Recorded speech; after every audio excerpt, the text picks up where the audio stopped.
It is the first thing I will do. I will get our troops home. We will bring an end to this war. You can take that to the bank. Barack Hussein Obama, I, solemnly swear. I, Barack Hussein Obama, do solemnly swear That I will execute the office of President to the United States faithfully. that I will execute Faithfully the office of President of the the office United of President of the States. United States faithfully And will, to the best of my ability, and will, to the best of my ability, preserve, protect, and defend the Constitution of the United States. preserve, protect, and defend the Constitution of the United States. So help you God. So help me God. Congratulations, Mr. President. All the best wishes.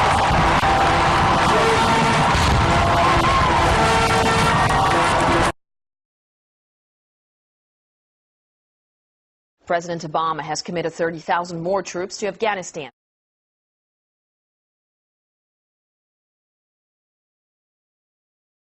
It is the first thing I will do. You can take that to the bank.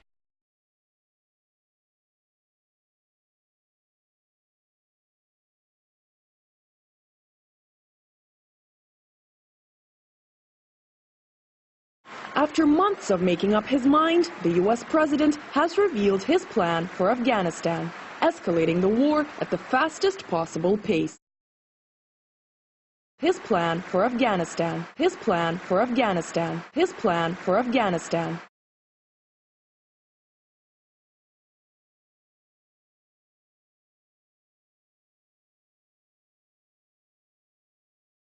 It is in our vital national interest to send an additional 30,000 U.S. troops to Afghanistan. I refuse to set goals that go beyond our responsibility, our means, or our interests, or our interests, or our interests.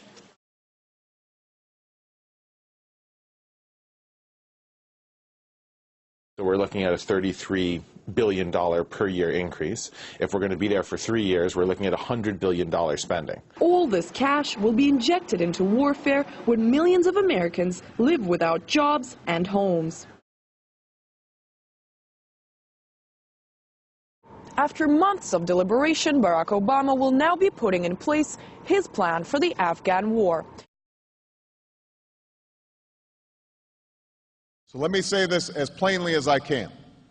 By August 31st, 2010, our combat mission in Iraq will end.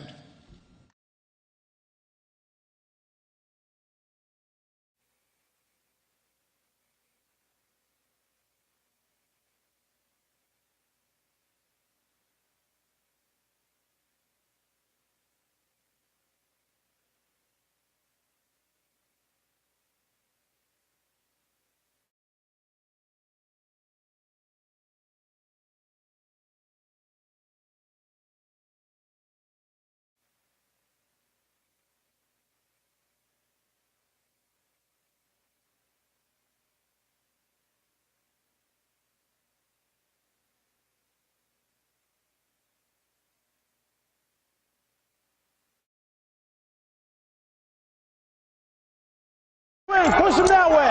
Push him that way! Shut up! Shut up! What the hell did you just say? Don't move! Move! Give me a reason to shoot you! Come on! I dare you! You can't spread democracy by brutalizing innocent people. And, you know, we're still there and this is still going on, and I think it's important during all of this political convention stuff that people realize that there's still a mission to be done, and that is immediate withdrawal. The first is the event of the 11th September 2001, which has indeed affected the entire world for almost a decade. We recall that at the time, suddenly the news of an attack on the Twin Towers was broadcast, using numerous footages of the incident. Almost all governments and known figures that mattered strongly condemned this incident. But then a propaganda machine came into full force.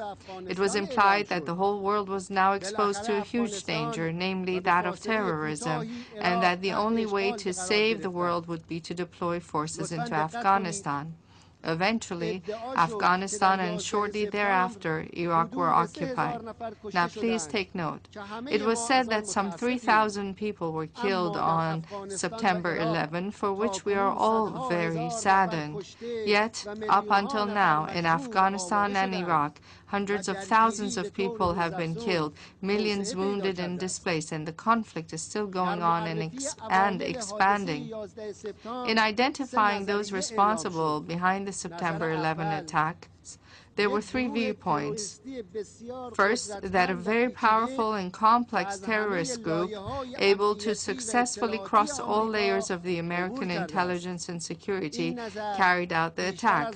This is the prevalent viewpoint, which has been supported mainly and advocated by American statesmen. Second, that some segments within the U.S. government orchestrated the attack to reverse the declining American economy and its grips on the Middle East in order to save the Zionist regime.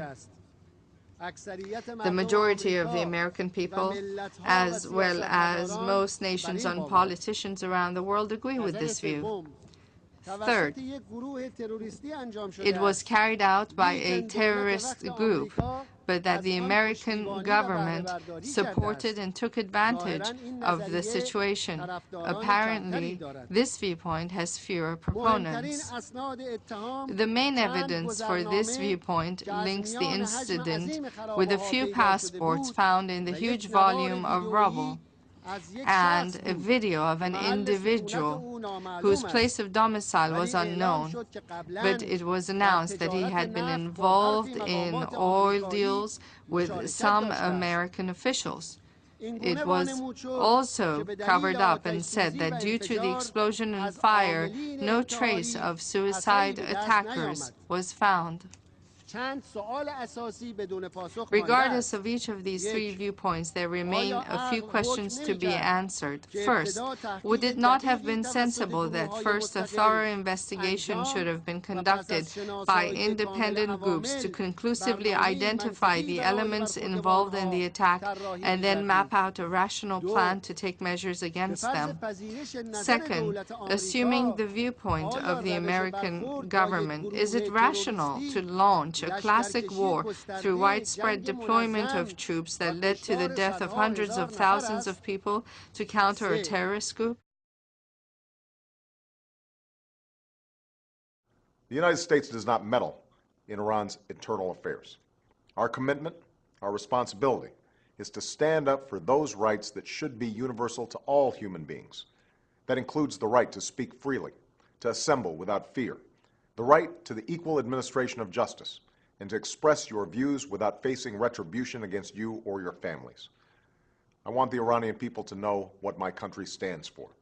The United States believes in the dignity of every human being and an international order that bends the arc of history in the direction of justice. A future where Iranians can exercise their rights, participate fully in the global economy, and enrich the world through educational and cultural exchanges beyond Iran's borders. That is the future that we seek. That is what America is for. That is why, even as we continue to have differences with the Iranian government, we will sustain our commitment to a more hopeful future for the Iranian people. For instance, by increasing opportunities for educational exchanges so that Iranian students can come to our colleges and universities, and through our efforts to ensure that Iranians can have access to the software and internet technologies that will enable them to communicate with each other and with the world without fear of censorship. Finally, let me be clear. We are working with the international community to hold the Iranian government accountable because they refuse to live up to their international obligations. But our offer of comprehensive diplomatic contacts and dialogue stands. Indeed, over the course of the last year, it is the Iranian government that has chosen to isolate itself and to choose a self-defeating focus on the past over a commitment to build a better future. Last year, I quoted the words of the poet Sadi, who said, "The children of Adam are limbs to each other, having been created of one essence." I still believe that. I believe it with every fiber of my being. And even as we have differences, the Iranian government continues to have the choice to pursue a better future and to meet its international responsibilities while respecting the dignity and fundamental human rights of its own people.